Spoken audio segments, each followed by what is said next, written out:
Real quickly before we jump into today's video, I want to let you guys know once again about something I'm doing a little bit over on my Twitter, that being a little giveaway with Elgato Gaming. Teamed up with the guys at Elgato a couple months back as an official partner with them, and so with that I get to do some cool things like this every so often where we can give away an HD6DS capture card for those of you guys that are interested. Whether or not you're already a YouTuber, you're already a content creator, or you want to get into it, Elgato Gaming is the best possible quality products out there for you, and so this is a perfect opportunity for you to try and get a leg up on top of that. So again, that link is down there in the description below if you guys want to check it out. Takes you over to my Twitter, very simple rules, everything with it, but if you guys want to enter, free to enter, all that good stuff. And again, the link is down there in the description below. So best of luck to anybody that does decide to enter, but let's jump right into the regular schedule content here, this one. So we've had quite a few updates to Call of Duty World War II as of recently, but one thing that we really haven't talked much about is, in a practical sense, the best weapons in the game. Because while every update does address some things, either that be big or small changes in the gameplay experience or some of the meta,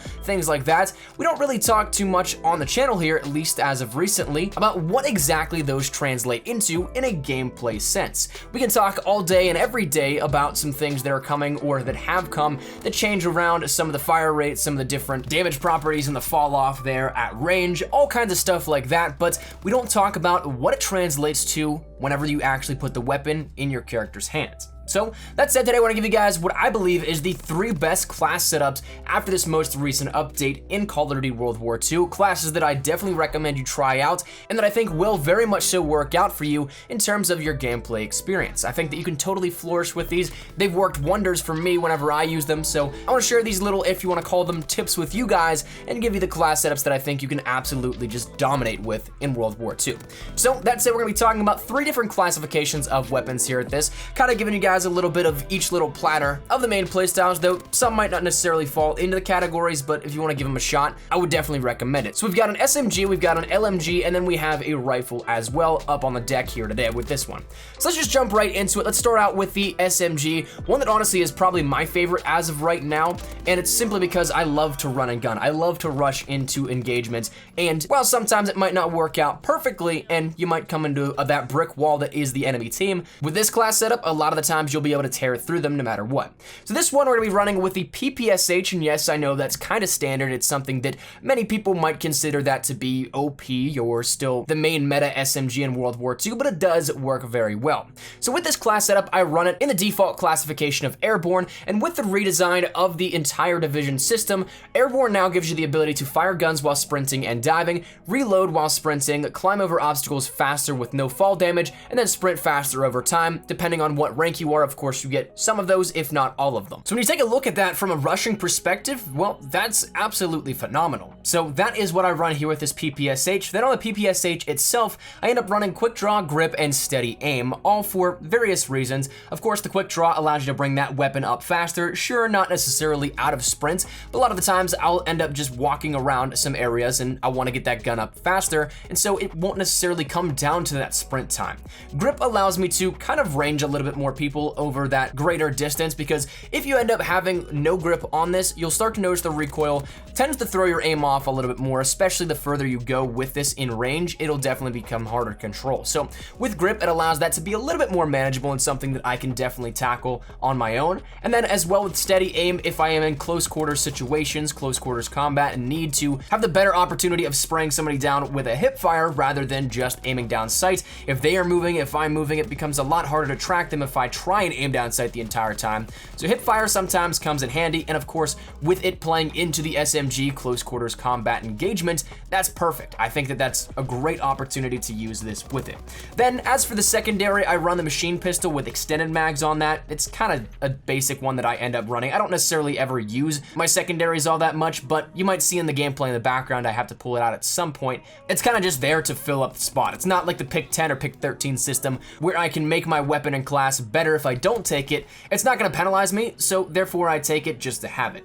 Now as for the basic training, this is where it starts to kind of break away into a little bit more of where you might not necessarily play around with it. I end up using Saboteur on this class, which gives me an extra frag grenade and shorter fuses, so I can easily just throw a grenade into a spot without having to really wait and cook it. Of course, you still have that slight delay on when you throw it to when it explodes, but it's not as long as a regular fuse on a grenade, so therefore it's something that I I can just kind of chuck a nade in without really having to, or if I want to cook it still, it doesn't give the enemy any time to react to it to throw it back. So it's again perfect for placements, and as of it, I end up actually throwing my grenades a lot more than just, once again, having that one that I'll chuck if I just have it. So I really do enjoy the Saboteur basic training with that, but to round out the class, I end up using a frag grenade, obviously, which gives me 2 of them because of Saboteur, but then also I end up using just the standard stun grenade as my tactical.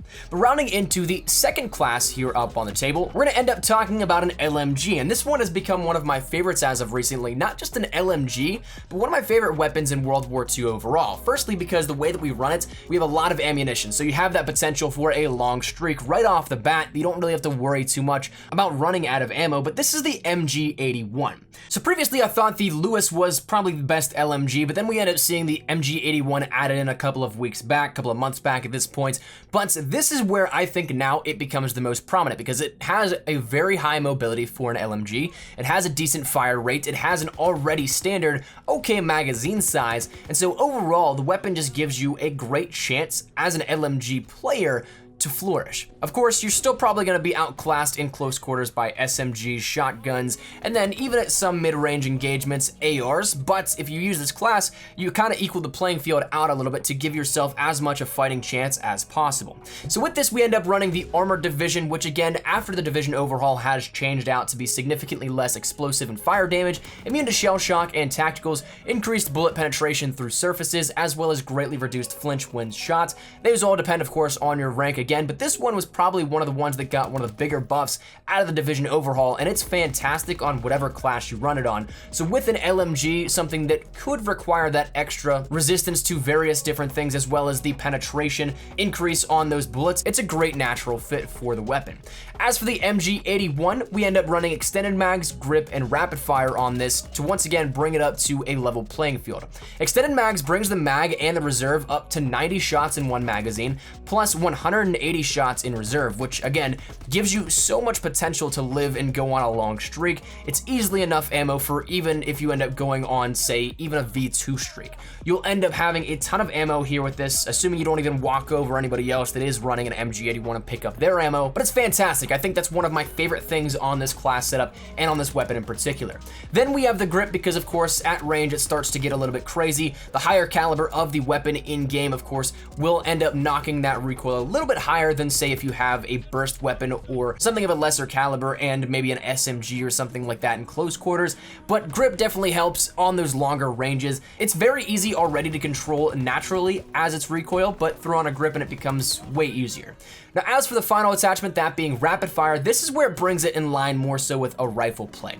The LMGs always, of course, have that slower firing persona with it, but whenever you end up adding on the rapid fire, it brings it up closer to rifle play and gives you pretty much a fair advantage in any gunfight you may encounter. Even if you are closer quarters, the higher damage potential does give you a decent chance if you can end up landing the shots closer, but that ultimately just comes down to your accuracy and hopefully the other player missing their shots as well. But other than that, that is the attachment that we run on the MG81. I think it's a great setup for that weapon in particular. Again, the machine pistol is the secondary that I run with extended mags on it, simply because it doesn't penalize you for taking it or not having it, so why not have it? Then as for the basic training, this is where again we kind of break away from what we would normally recommend up on the channel, that being Blitzkrieg. And I'll be totally honest with you, ever since this was introduced as a basic training, I think this is my favorite basic training overall. Of course, I still obviously play the objective a lot. I really do like to play for the win too, but it's nice to be able to take a second and kind of focus on your streak. That's something that is very nice with Blitzkrieg, and it affords you that opportunity to do so. So if you end up playing domination or something like that, you don't have to try and capture every single flag to get your score streaks. You can play Blitzkrieg, you can hold down some angles, you can end up rushing in and playing the more so map rotation rather than actually having to camp out or post up at a flag to try and get the people running at it. So it just affords you more so of a kill mindset rather than trying to go for the score, but while on top of that, mixing it in, of course, with the ability to play the objective too, that's a beautiful way to do it. So it's something that I really enjoy this basic training. Just for me, I like to be able to go on those streaks, and of course, even having that fourth one is great as well. So that's something that we can totally take a look at on top of all that. But Outside of that, we end up running the frag as well as stuns for our tacticals and our lethals, and that rounds out the MG81 class. Now the final one that we're going to talk about once again deals with a rifle, but this one being the ITRA Burst, which I do realize now has actually been a little bit adjusted as of a recent hotfix. This video was actually planned a little bit beforehand, before that was going to go live, so a little adjustment made to this one, but I still firmly believe that it's a fantastic class setup, that if you have the ITRA Burst, then you're still gonna go off with this class setup. So despite the nerf to the slight delay on the burst itself, that's something that you can work around with and still have a great time with this weapon. Now we end up running again another default for this weapon classification of infantry as the division. This one with the division overhaul, it gives you the additional attachment, second pistol attachment, and the ability to swap weapons faster, less idle sway when aiming down sight, as well as faster moving while aiming down sight as well. Both of those last two things are perfect for these class setups and how I like to play, because I do like to end up anticipating where players will be. I do pre-aim corners, I do take a look at that map awareness and predict where players will be, and it works out quite well if your gun is up and ready to go at that point. You're ready for any engagement. But then on the ITRA Burst, we end up running high caliber, extended mags, reflex, and then rapid fire as well. High caliber is something that of course I run on all of my rifles just because, but with the ITRA, it's something that is great because you end up can take that burst, but if your recoil kicks up at all or you take some flinch while being shot, it ends up having a higher probability of hitting the head, which that increase on the damage with high caliber 2 headshots can really work out in your favor in that case. Then we end up running extended mags because it makes up a little bit for what you'd end up missing out for in that extra ammunition with infantry's redesign. Since then, you don't have as much ammo in infantry, but this kind of makes up for it, and of course you don't have to reload as much. Every burst is 4 shots, so it does kind of eat away at that ammo quite a bit, but with extended mags, it makes it more bearable. Rapid fire is something that kind of compensates for that decrease in the fire rate that we ended up seeing in the ITRA Burst as of a couple of days ago, but this is where it also run into a little bit more of the burst delay issue, because with it firing faster, the burst is a little bit more noticeable in that delay. So that's something you might have to get over and get a little bit used to as well. But then finally, we end up running reflex sight on it simply because the iron sights are good, but I feel like the reflex can afford me a little bit more precision. As for the secondary, again, same thing, machine pistol with extended mags and advanced rifling this time, since we have the second attachment that I don't really necessarily use all that much, but since it doesn't penalize me, I take it nonetheless. Again, I end up running blitzkrieg as well for the basic training because I firmly believe this is a great basic training for people that want to slay out, for people that want to get their streaks. It's a great way to do it. So definitely, honestly, I think it's one of the best in my books. Give it a shot if you have not already. And finally, closing this one out, we have the frag and stun grenade as well, once again for our default lethal and tacticals. But that concludes that class setup. Again, another one that I think you will enjoy, and concludes the 3 class setups for this video. So that said, I'd love to get your thoughts and feedback down there in the comment section down below. Try these out for yourselves, give them a shot. Let me know your thoughts down there in the comments, or tweet me your results over on Twitter. I have a lot of fun talking to you guys about these over there as well. But hopefully you guys enjoyed. Again, I've been crushing it with these ones, so I wanted to share it with you guys and let you know what could work out very well in your case as well. So that said, hopefully you guys enjoyed. If you guys did, make sure you drop a like down below. If you guys are new to the channel, make sure you guys subscribe so you don't miss a single thing regarding Call of Duty World War II. We got Black Ops 4 coming up as well. A lot of stuff on the horizon with that. So if any of that interests you, updates, news, tips, tricks, best class setups, information, all that good stuff, we got you covered here up on the channel. So hit that subscribe button so you don't miss a single thing. And if you guys want to follow me over on Twitter, that's the best place to get connected with me outside of YouTube. Practically live on Twitter. So if you guys want to strike up a conversation, ask me a question, whatever it may be, link is down there in the description below. And finally, if you guys want to follow me over on Instagram, try to get more active over there as well. So that link is also in the description below. But all that said and out of the way, hope you guys had a fantastic day. Mine is an espresso. Thank you all so much for watching. Take care and peace.